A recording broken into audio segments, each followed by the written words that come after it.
really looked at my own definition of pleasure that I realized it's so narrow. I thought pleasure was, these certain things. Welcome to the Sacred Fame podcast. This is Kasia Rachfall. Welcome to the last episode of season 2. I can't believe I've been doing this almost a year and we've got 2 seasons under our belt. I'm going to be back probably end of August, early September with the next season and the next set of content and episodes and all the shenanigans that we get up to here. I wanted to round out this season with a few pieces of wisdom that I've gathered as I've been doing this now for, I don't even know how many episodes I have. I didn't actually count them, but I think over 50. And it's been really interesting to get to know my voice, get to know, more about myself through this process. Of course, I've had some really wonderful guests on the show a few times, and it's really led me forward. It's given me my own courage back, which is, I love speaking. I've always been confident on stage and speaking and sharing, but sometimes things happen where you stumble and you sort of lose, I guess, belief in yourself, or you just decide, I'm going to go in this direction. I'm going to see what I have to say. And so this podcast really started kind of on a dare from my coach. She's like, you need to start talking. So get out there and do it. And here we are, almost, I would say 50 episodes later, probably at least, or close to it. And so what have I learned? What have I learned? And really, it's honestly nothing new. It's just clarified. Okay. So when you decide to pivot or go in a direction, or you decide, you know what, I'm just going to go for it for something, right? If you're out there shining your light, sharing your gifts, and sometimes you stumble and you decide, you know what, it's fine. This is not a failure. This is simply a learning experience. So what I've realized is that that's always the case. It's just a learning experience, and you are more on track than you think. Last fall, I really threw out a lot of my tools. I didn't throw them out necessarily. I put them on the shelf and I stopped looking at daily energy. I stopped looking at my own charts. I stopped reading my cards. I just wanted to be in a place where there was no external information coming through, just to see kind of what my own wisdom would do. And I was able to anchor back into being myself rather than just go, do all the time. And when I anchored back into the being, that's when that realization came that I am always more on track than I think. You are always more on track than you think. And of course, I brought back in my numerology, my tarot. I've been sitting in the Akashic records a lot for myself. Obviously, this is something I continue to do for my clients, but for myself. And it just really gave me this clarity that what if I trusted more? Not because there's evidence that you should trust because, or I should trust because, but what if we just trusted ourselves more? And of course, there's a whole bunch of things, behind why we don't trust ourselves. There's a whole paradigm of the media and, old conditioning, old programming, old stories where life often throws us curveballs that cause us to not trust ourselves. And then we spend time remembering that we can actually trust ourselves. So what if we just gave ourselves the benefit of the doubt? Right? What if you gave yourself the benefit of the doubt and decided, I'm going to trust myself and see what happens. See how you feel, see who you become as a result of that. So what if you trusted? The next point that I'm really being called towards, and I bet you it's calling you as well, because it's a theme that's coming up a lot this year. We're in a 6 energy year, which is all about harmonizing, balancing karma. It's about legacy. It's also about love and pleasure. And so I'm being called to be more with that. And as I've been sitting with that, with this whole idea of pleasure and what does pleasure mean to me, I realized I had a very, very, very narrow definition of what pleasure is.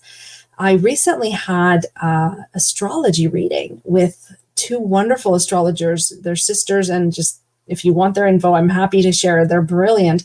They gave me this perspective of my chart, this perspective of who I am. and said that, whatever planets and stuff are moving and whatever transits, like, I don't know the astrology lingo, but there are things moving in my chart that will move out of the way of pleasure being something that comes more easily to me. I have often struggled with fun, I don't like surprises. I am not a spontaneous person. If it's not planned, it's not happening, right? That's been kind of me.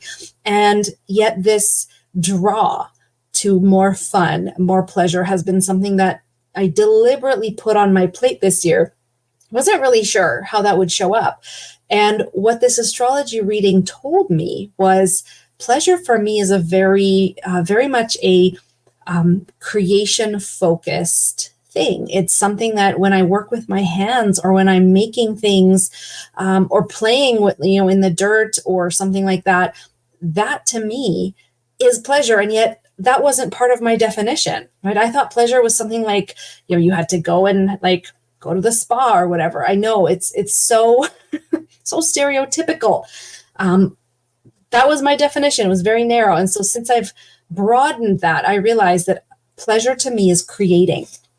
And I get a lot of pleasure out of creating and making things pretty and things like that. And so my family and I, we bought a home and we're going to be moving homes. My office is going to move. So if you've seen, my walls get bare behind me, it's because the office is packed up. Everything is in a box pretty much. And in a few weeks, we're going to be moving all our stuff over to the new location. And it needs a lot of love, needs a lot of paint, a lot of, weeding and just cleanup. And I can't wait to get my hands on it. And to me, that's going to be pleasure, like so pleasure filled. And I'm taking 3 weeks off work so I can love up on my new home and really create this new beautiful nest, this beautiful new sanctuary. And so what's your pleasure, right? If you were to allow yourself to have a pleasurable experience, what would that be for you according to your definition? Because for you, painting walls and digging in the garden might not be an idea of pleasure that lights you up the way it does me. And now that I'm giving myself permission for that to be my expression of pleasure as I learn about this new energy in my life, right? What would it be for you?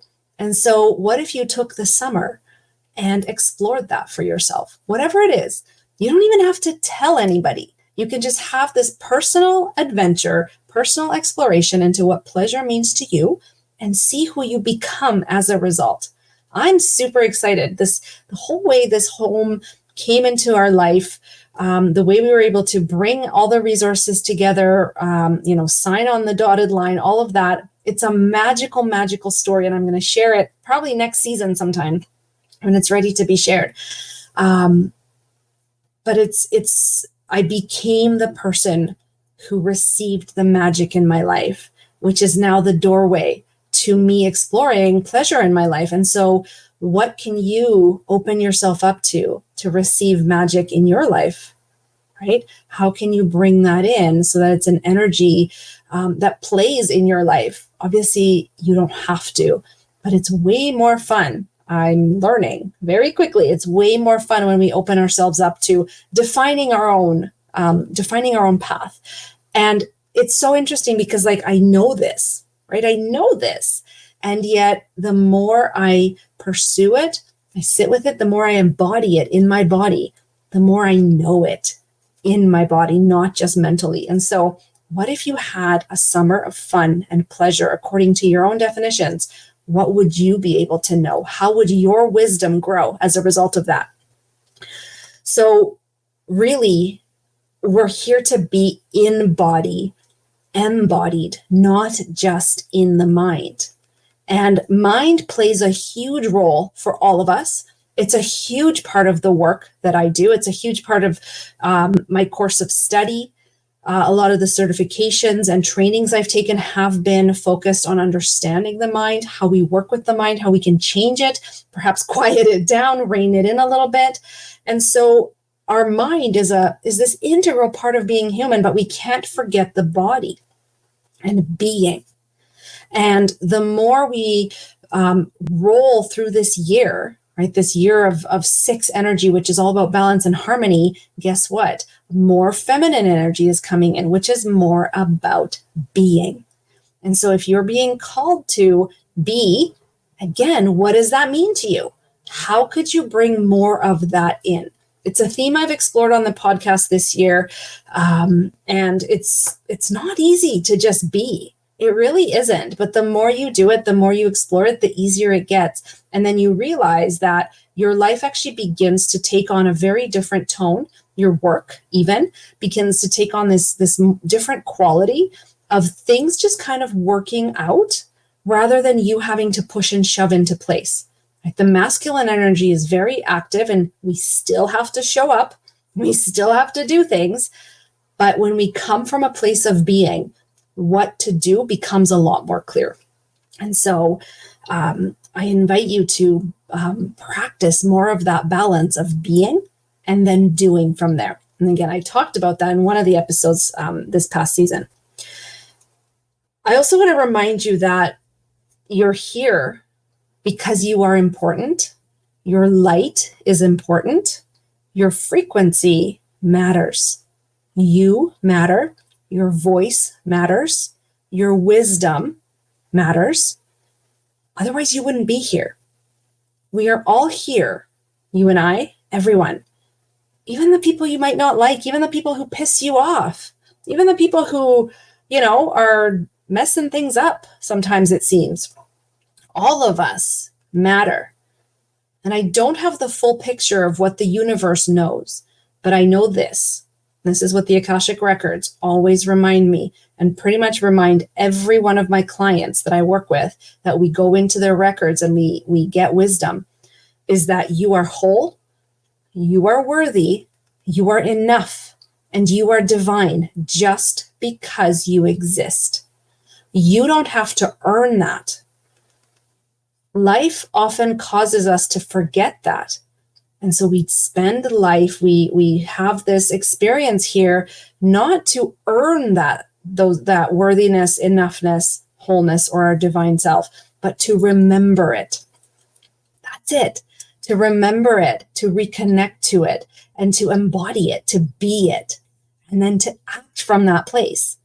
And so if you decide to take me up on these little challenges or these little fun things for the summer, where you choose to trust yourself, you choose to believe that you are more on track than you think, you choose to focus a little bit more on your pleasure, you broaden the scope of your pleasure, you decide to embody, be more, not just do more, but be more, then you will remember your wholeness, your enoughness, your worthiness, and your divine self more.